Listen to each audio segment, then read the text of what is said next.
All right, today we're breaking down a college football playoff game that really makes you ask a huge question. What actually wins championships? Is it the brilliant playbook from a star coach, or is it the brilliant players on the field? I mean, just imagine this. This was the exact high-stakes situation staring the Ole Miss Rebels right in the face in their first ever college football playoff game. It's pretty much a nightmare scenario for any team. So there's celebrated head coach Lane Kiffin, one of the best defensive minds in the entire game. He leaves right after the regular season. So, of course, a lot of people just wrote them off. They're facing what seems like an impossible task with an interim coach, and the stage was set for a truly dramatic showdown.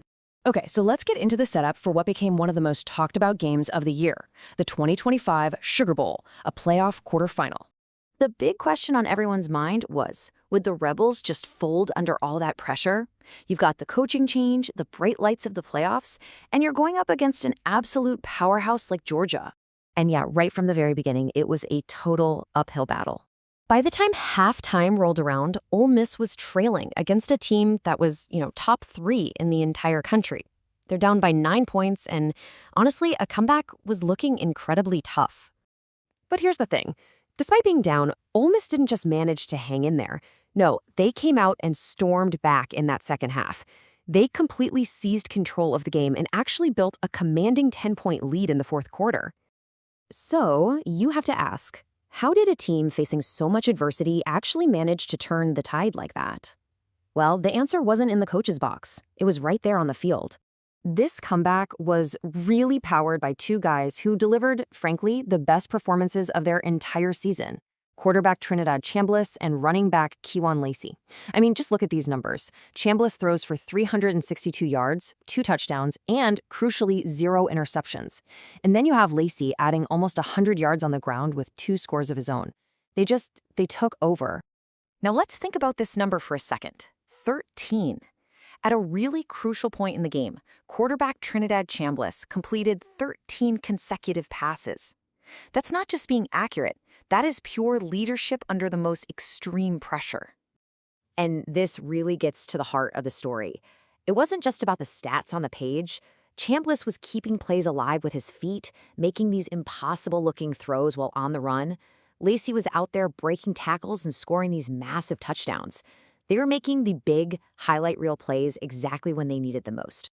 So all of this drama, all of this back and forth, it set the stage for a wild, absolutely heart-stopping finish. Right when it looked like Ole Miss might have sealed the deal, Georgia goes on this furious drive down the field, they tie the game, and the whole stadium just goes silent. With just over a minute left, the Rebels had one last shot to avoid overtime and win the whole thing. And this final drive, it just says everything, doesn't it? The game is tied, the pressure is on, and Chambliss just unleashes a perfect 40-yard bomb to put them in position.